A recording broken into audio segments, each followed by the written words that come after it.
Their dressing room for the match that all London wants to see is third division Crystal Palace. Fresh from their victory at Leeds in the last round. Peter Taylor just going through there. They are first out, and the captain, Ian Evans, will come at the back. That superstition, he's just at the end of the row. Alan Whittle there as well. And they're going to be welcomed by the biggest crowd inside Stamford Bridge for some 3.5 years. And from the other dressing room, Chelsea's young captain, 19-year-old Ray Wilkins, leads his side onto the field. Ron Harris goes through.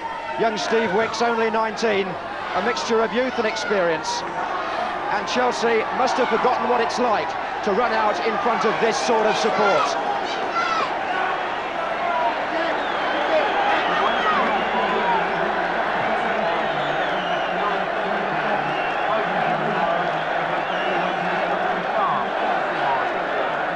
That stand on the far side has been a white elephant for so long, but today the whole circus has very definitely come to town.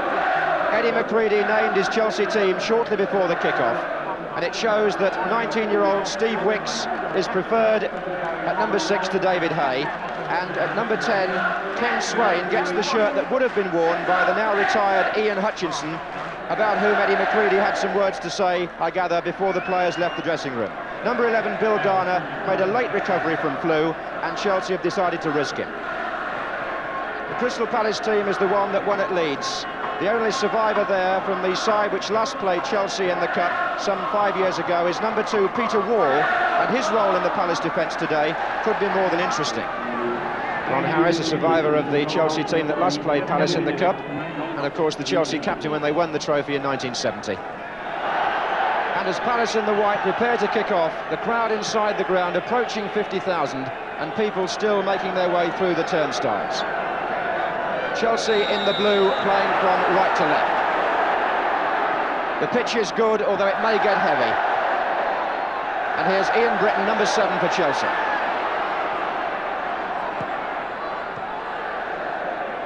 Wilkins, wide for Gary Locke. It's down the line for Swain. Now Garner and Evans. And already an interesting tactical development here. Chelsea look as if they're playing 2 wingers. Did well, Wilkins still down the right if he needs him, but he's got Locke coming through. The nearest we've been to a goal, and the nearest that Gary Locke will come without scoring.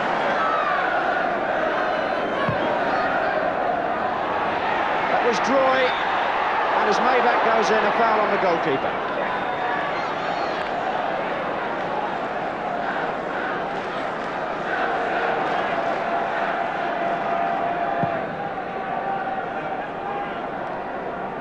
Wicks and Swindlehurst. Now Whittle and Locke. Whittle so dangerous and going over Mickey Droy there, who's penalised.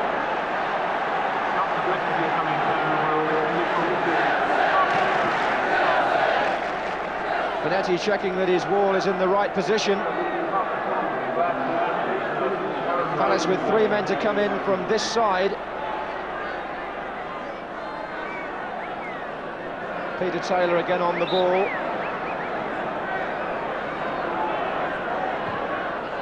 Evans. Well, Palace got him in. Little dissent going on between Evans and Ron Harris, but there was no doubt about who was first to the ball.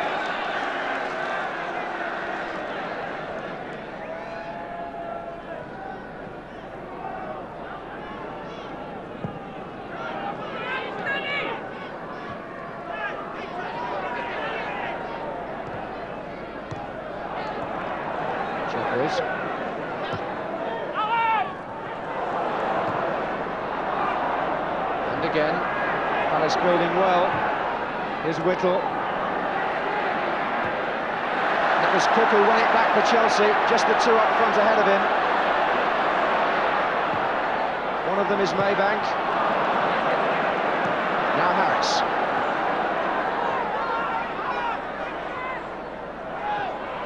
Britton.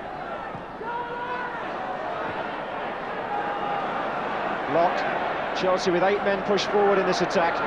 Still Locke. Swain to Cook. Good challenge by Whittle and brought away by Chatterton, and Peter Taylor is onside. Being joined now by Chatterton square, but Taylor goes alone and goes well. Oh, it hit the bar! Chatterton's there!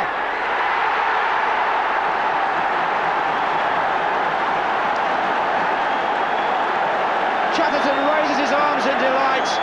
The Palace supporters celebrate, but all the credit to Peter Taylor. Taylor, who was on the break there, prepared to take them on, went round the back, got a shot at it, crashed against the underside and seemed to come out, and Nicky Chatterton did the rest. So Palace get the all-important first goal 10 minutes before half-time.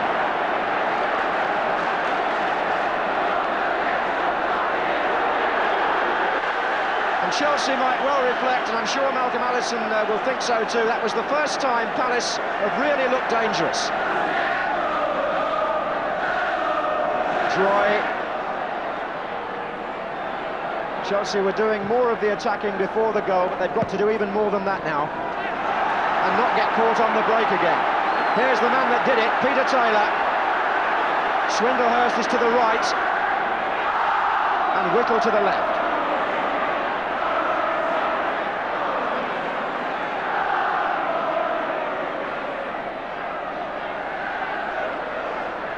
In support, Wall. Chatterton, the goal scorer.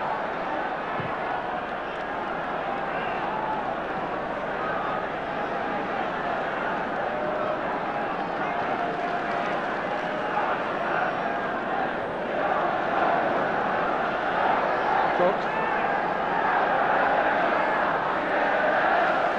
Although they've played two wingers, Chelsea haven't really got to the dead ball line yet.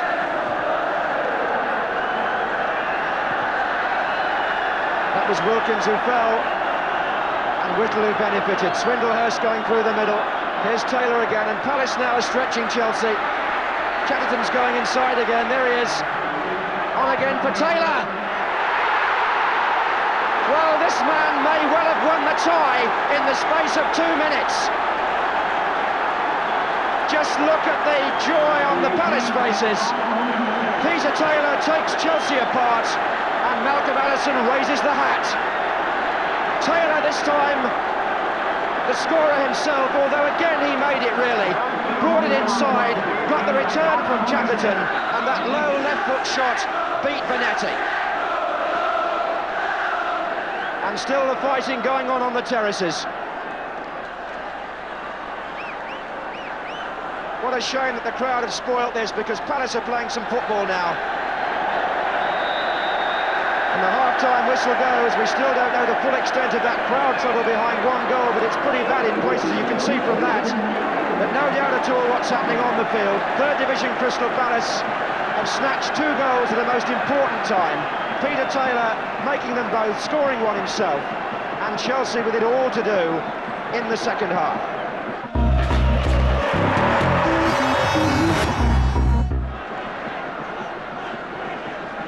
Back on the pitch, Chelsea with 2 goals to make up, playing in the second half from left to right.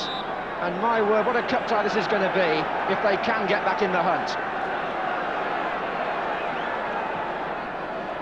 2-0 the score by which Chelsea beat Palace, the reverse scoreline when they last met in the Cup 5 years ago here at Stamford Bridge. Wilkins comes to Britton, that was a good ball. Garner's coming in, and Evans doing very, very well as Garner came in behind him.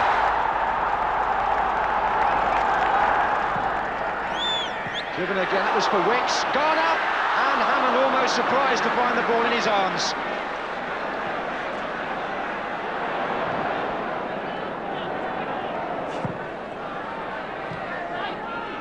Swindlehurst holding things up until he got support from Hinchleywood. Now Whittle looking for Taylor, and again he was in a little bit of space, was Peter Taylor, more than Chelsea can afford to give him. It's a beautiful cross, Hinchleywood!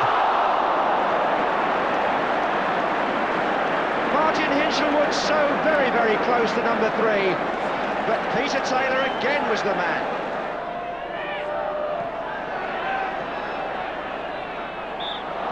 Chatterton just turning away from Britain before he was fouled. What a match Chatterton's had. He scored 2 last week against Swindon, and he's made 1 and scored 1 this afternoon. Evans, number 6, a target. Here's Jump.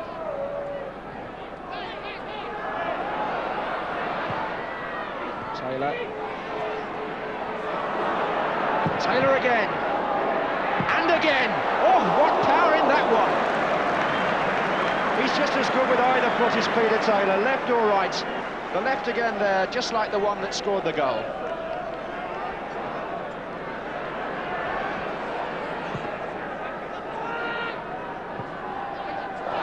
Maybank gets the better of Wall.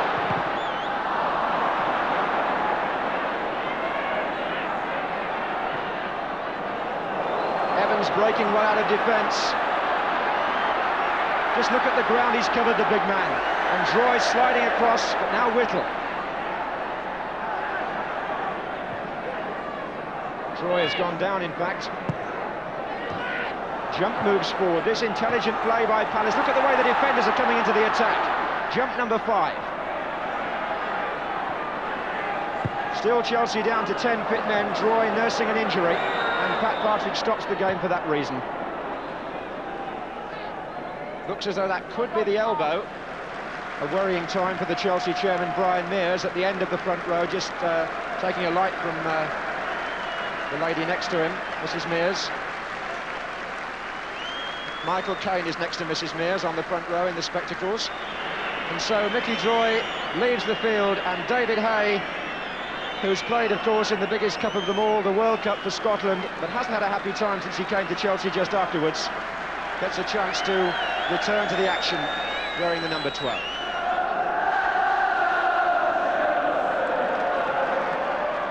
Ronnie Harris.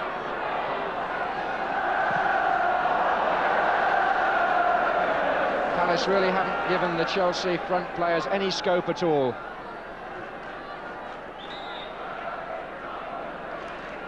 And Stuart Jump, who was penalised there, has played as well as anybody.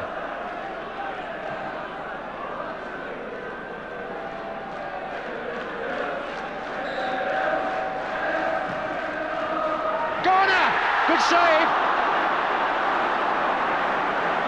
The closest Chelsea have been.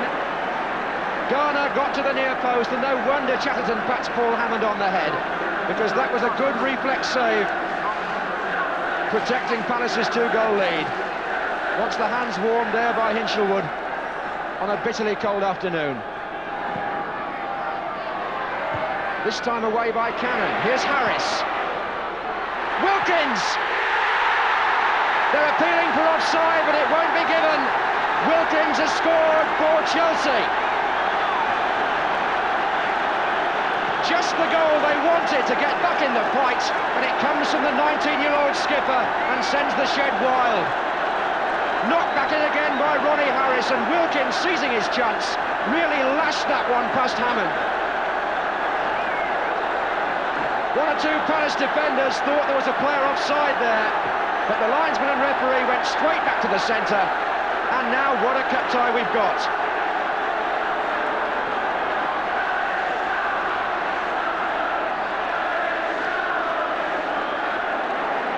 Can Chelsea do what Palace did in the first half and put the second one to the first?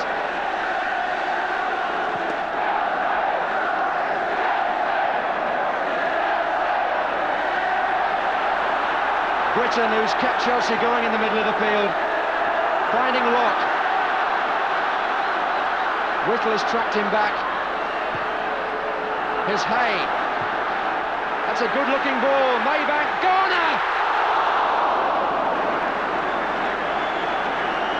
And at last, with David Hay now on the field, Chelsea are beginning to find one or two gaps that didn't seem to be there in the first half.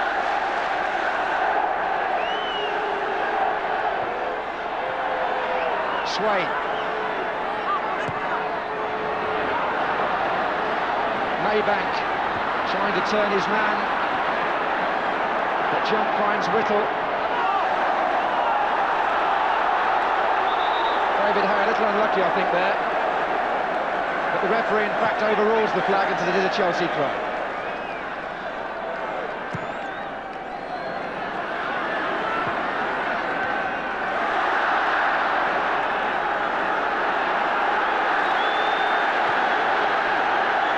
Marvellous atmosphere now inside the ground.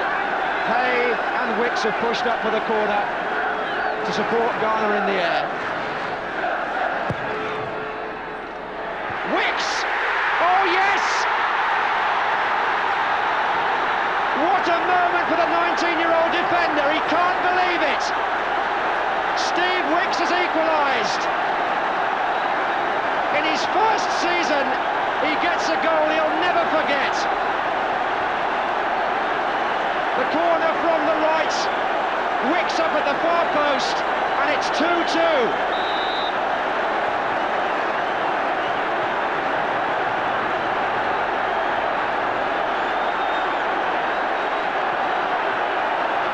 This has got to be one of the comebacks of cup football. Chelsea looked dead and buried at 2-0 at half-time, and now it's anybody's match. David Hay, who's made so much difference, wins a free kick. And what you can't predict is who's going to win this place in the last 8. We're back where we started. And just listen to this crowd.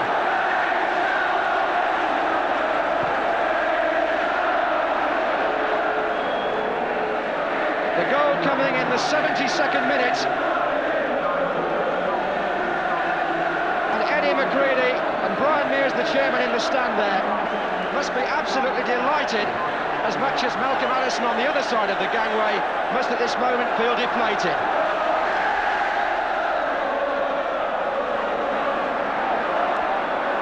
Well played, Wall, Whittle, David Hay thundering in, definitely a foul. 2 words too between Hay and Whittle.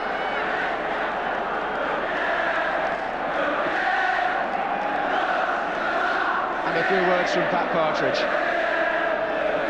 A tribute to the referee and to the players that in this rip-roaring atmosphere the game has stayed clean and controlled.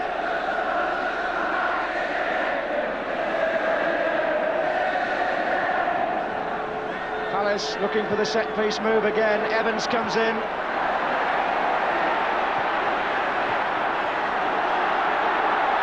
Just jumped, they'd left back.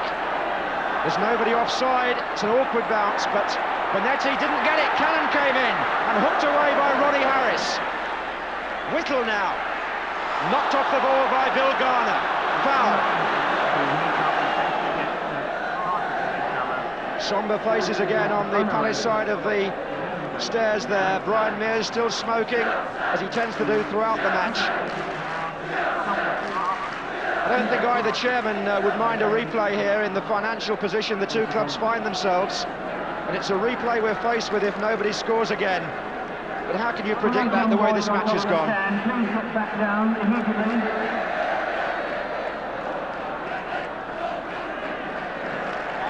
The pressure is back on Chelsea and on Peter Bonetti to get his wall right. Whittle standing in it.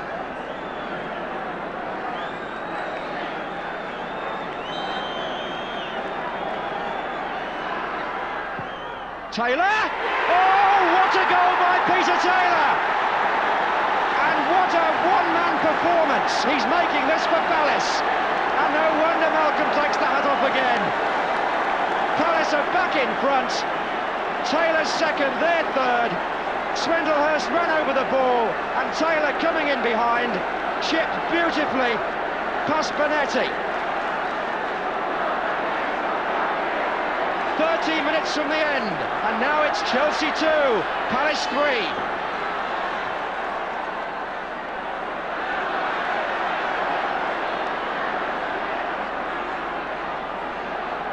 Here's Wicks again. Hinchelwood trying to get it away. Comes to Wilkins, and a foul given.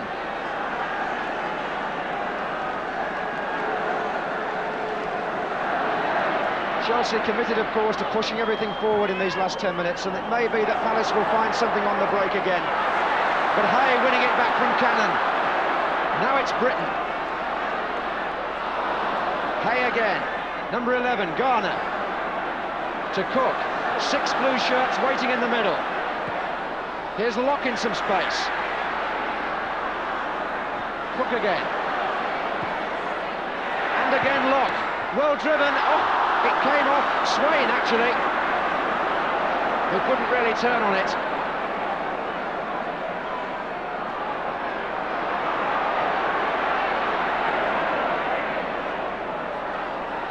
Palace dwelling a little on the ball, being hustled by Chelsea, and particularly by Maybank. Now by Hay. He's won some good ball as David Hay since he came on. But this is Swindlehurst.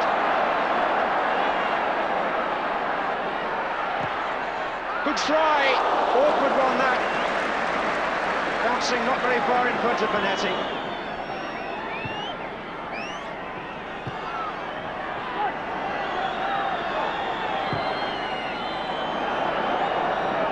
Palace have really made it hard for Chelsea these last 10 minutes to get in the important area of the field, and there it is. Third Division Crystal Palace are in the last 8. And the man that put them there was Peter Taylor, scorer and maker of the first half goals, and then after a marvellous Chelsea recovery to 2-2, producing that beautiful goal from the free kick, which was good enough in the end to win the tie. And the London derby that lived up to all expectations ends with a scoreline of Chelsea 2, Crystal Palace 3.